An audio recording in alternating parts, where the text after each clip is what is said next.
یہی ہے عبادت، یہی دین و ایمان کہ کام آئے دنیا میں انسان کے انسان۔ کچھ ایسے ہی جذبہ کا مظاہرہ بنگلورو کے چند ڈاکٹروں نے کیا ہے۔ جی ہاں، ان ڈاکٹروں نے اپنی آمدنی سے بچنے والی رقم سے خدمت خلق کے لیے ایک اسپتال قائم کیا ہے۔ دیکھیے اس خاص رپورٹ میں۔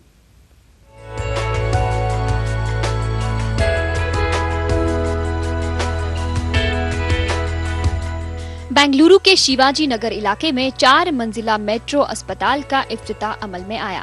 شہر کے بڑے کارپوریٹ اسپتالوں میں خدمت انجام دینے والے 7 مسلم ڈاکٹروں نے مل کر اس اسپتال کو قائم کیا ہے۔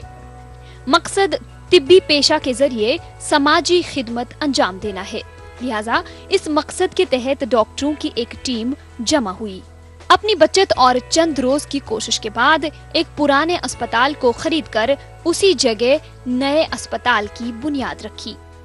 ہماری یہ دلی تمنا تھی کہ ہم ایک ایسا اسپتال کھولیں جہاں صرف خدمت ہی خدمت ہو، اور ہم نے تمام ڈاکٹروں کو اکٹھا کیا جن میں خدمت خلق کا جذبہ ہو، خدمت حلق کا نہیں۔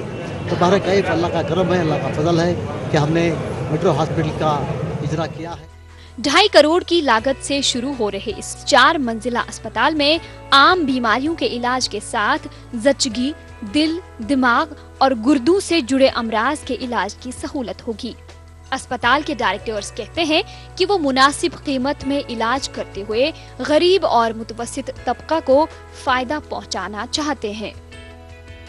اس میں سارے جنرل میڈیسن کے علاوہ سارے ملٹی اسپیشلٹی ہیں، جیسے نیورولوجی، نیفرولوجی، کارڈیالوجی، یورولوجی، ساتھ پیڈیاٹرکس، میڈیسن، گائنیکالوجی اور ڈرماٹولوجی، سارے ڈپارٹمنٹس ہم لوگ چلانے کا سوچ رہے ہیں۔ مقامی لوگ اور اسپتال میں زیر علاج مریضوں نے علاقے میں نئے اسپتال کے قیام پر خوشی کا اظہار کیا۔